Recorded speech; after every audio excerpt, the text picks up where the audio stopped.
Hello, Aquarius. Welcome to your reading. If you're new to the channel, I do timeless readings, which means that whenever you find this video is when you're meant to hear the messages within it. And in case you subscribe, I upload my new videos for Leo and Aquarius on Fridays. Also, for those of you guys who are interested, the deck that I'm using today is called the Gilded Tarot. And as always, if you guys are interested in getting a personal reading, my information is in the description below. Also, just as a heads up, sometimes the cards like to flip over in the deck. I do see them. However, I usually only take cards that fall out of the deck, like these ones have, or jump out of the deck. And usually, if they jump out in groups that are too big, I'll go ahead and put it back and then continue shuffling until we have around 8 or 9 cards. So, Aquarius, I'm just going to keep shuffling, and hopefully we can get 2 or 3 more cards, and then we can get started on your reading.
All right, Aquarius.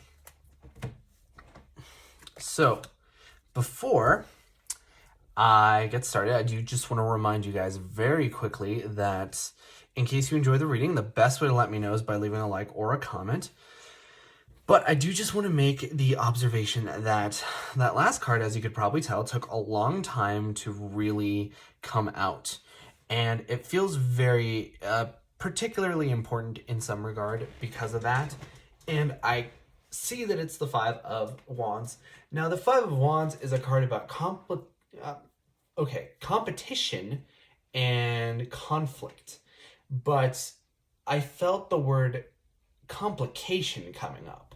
So I think that for a lot of you guys, you have a long-term project here because just of how long it took to get that last card out.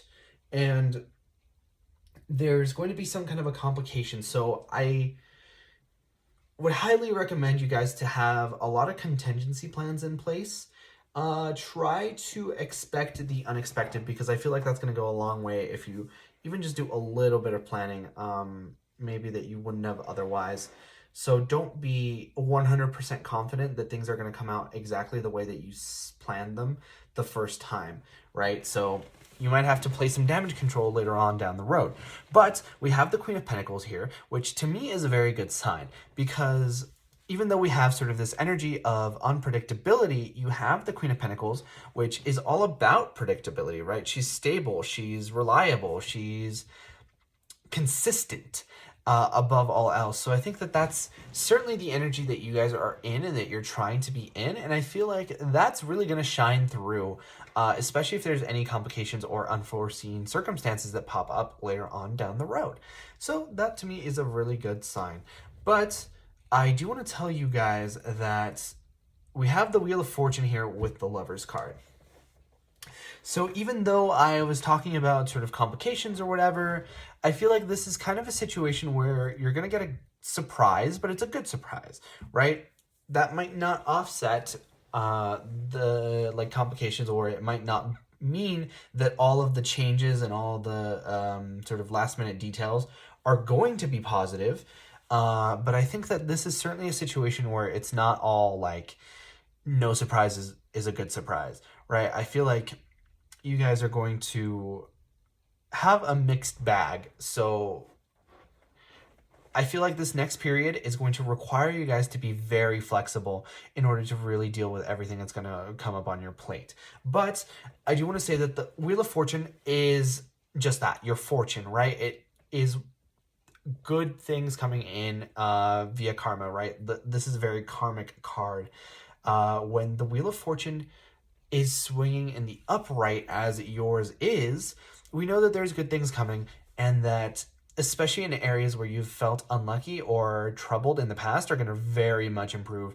And you have the Lovers card here also, so there's the obvious symbolism of the Lovers, which can bring in a lot of love, but also there is the lesser talked about aspect, which is the surmountation of obstacles. So I think that for a lot of you guys, especially if there is obstacles that come up as a result to your sort of long-term goals, you're going to surmount them pretty quickly, or at least pretty easily, even if it's kind of like a thing where it takes multiple like days, weeks, or months. I don't feel like it's going to be very difficult. It's just going to be a time crunch kind of a thing.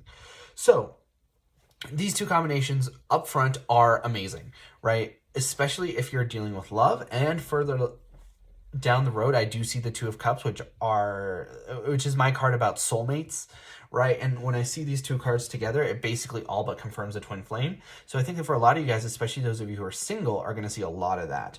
However, I do see this Ace of Pentacles with this Three of Pentacles, and they're both in reverse. That's not the most conductive energy to reaching your goals, right? And I feel like this is absolutely going to be what any kind of complications are. Because the Ace of Pentacles is a slow start, but it's a firm start. It's a stable start. And the fact that it's in reverse feels like you're waiting for something that might not be coming at all. And with this Three of Pentacles in reverse, I feel like you guys might have to deal with people who are not necessarily the most understanding or the most willing to work with you back, right? I feel like you guys are all about getting things done and all about like efficiency and putting aside differences and whatever. But I feel like this person, or it might even be multiple people for a lot of you guys that you're dealing with, I feel like they're willing to cooperate as long as it's on their terms. So I think that for a lot of you guys, you're gonna have to play sort of the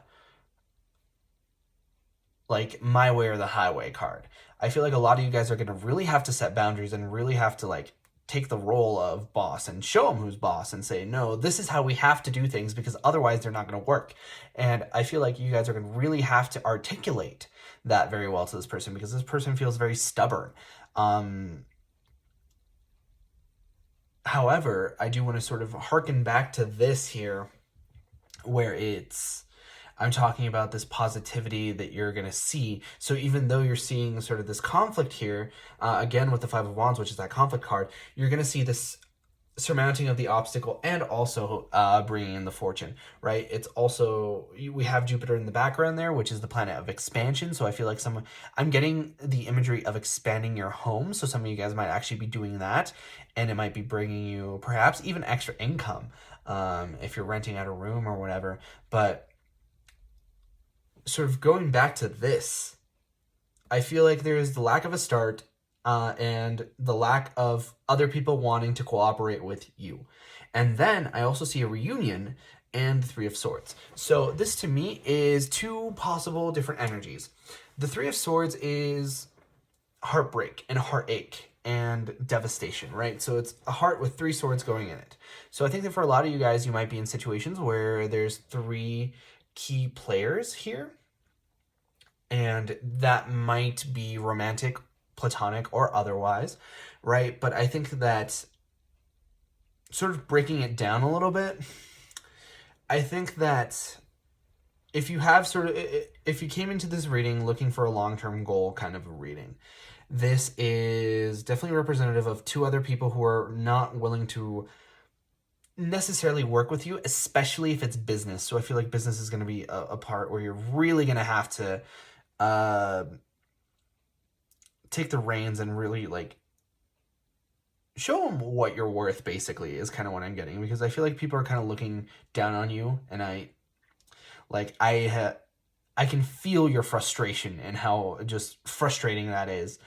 But I feel like you guys are going to move on relatively quickly from that, and you guys are going to make huge leaps and bounds, and you're really going to show them.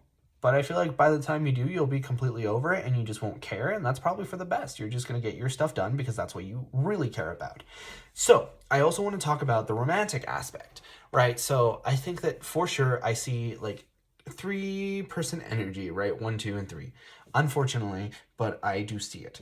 And I think this is kind of a thing where I don't necessarily feel any kind of cheating or anything like that.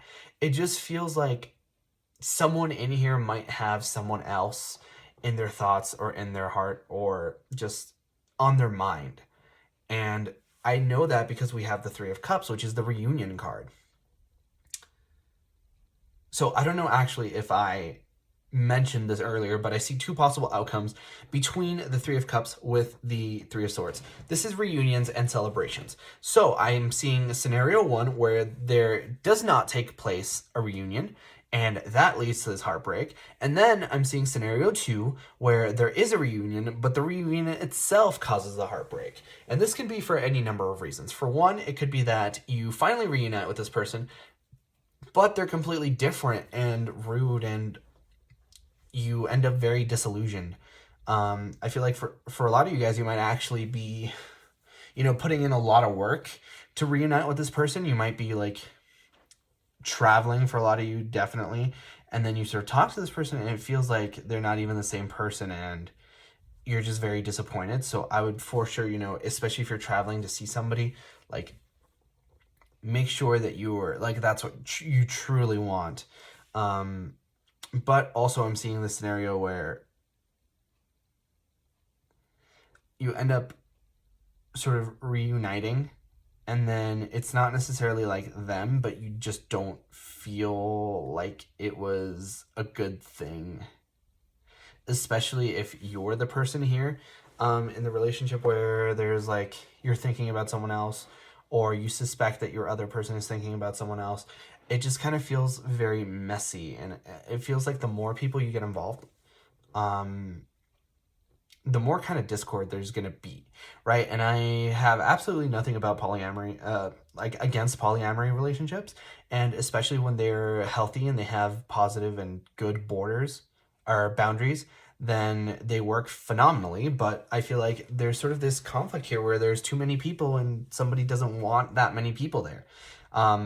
Right? We have the 2 of Cups, and there's obviously 2 people here, and then there's 3 here, right? 3's a company, or 3's a crowd.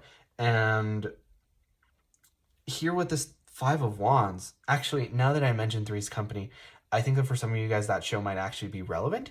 That just kind of depends on your particular situation. But with this 5 of Pentacles, like, I don't think it's a coincidence that it has to do, that it's right underneath this 2 of Cups. I think that there's a lot of conflict going on here around someone that you have some kind of bond with, right? Like this one-on-one bond.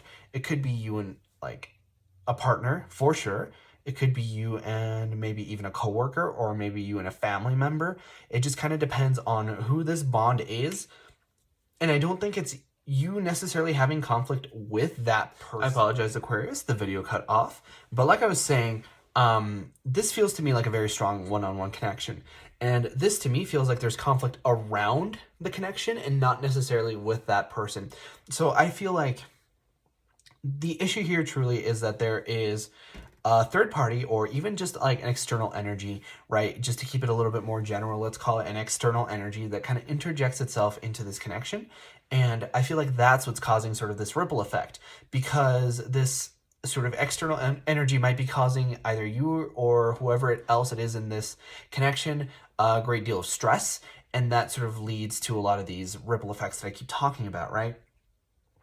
And I do think that even though this sort of is going to be kind of a difficult situation that might come up, I feel like it's a little bit it feels necessary. It feels like you guys are going to come out a little bit stronger as a result.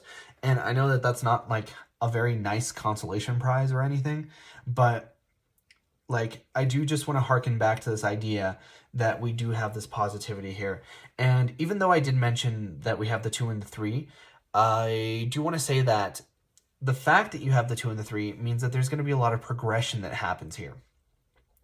And then the other sort of thing that I wanted to mention here with the cards and the numbers is that we have the 3 of Cups, 3 of Swords, and 3 of Pentacles. So that's the 333 that might have some kind of significance to you guys, right? 3 threes. I highly recommend looking up the angel number 333 and seeing what it means to you in relation to your situation and doing your own research on it. But I don't want you guys to think that this is like all doom and gloom, because I just kind of want to harken back to this idea of this positive energy that we have here with the Wheel of Fortune and the Lovers, right? The Lovers and the 2 of Cups, like I said before, is super heavy twin flame energy, right? And like I was saying earlier, like this feels kind of necessary, and a lot of times this is in a twin flame and even higher level soulmate connections, because there's a lot of healing that needs to be done, right? And a lot of times it can be family healing as well. But, you know, I do see that you guys, like, I see your inner strength because you have this Queen of Pentacles. So I feel like in the end, it's all gonna kind of come full circle here, because even though this is going to be difficult, you guys aren't going to lose sight of what you want and what your goal is. And then you're kind of going to pick right where you left off here with this Wheel of Fortune and this Lover. So I feel like right now you guys are entering into a nice, sweet period of awesome energy. And then there's going to be sort of this unforeseen circumstance, which is a little bit more foreseen now. But then after you're kind of just done dealing with all this, you're going to go straight back into this happy energy. So I think that that's really nice, even though you're going to have to kind of deal with this. But like I said, it's all going to come full circle in this nice, neat little bow with your Queen of Pentacles energy. So that was your reading first time around, Aquarius. If you enjoyed, please leave a like or a comment, because it really helps out the channel. And I personally really love to know if these readings resonate with you guys. But like I said before, I upload my new videos for Leo and Aquarius on Fridays. But in the meantime, you guys are more than welcome to watch any of my other timeless readings that I have up on the channel. And with that being said, I hope to see you guys next time for your next reading.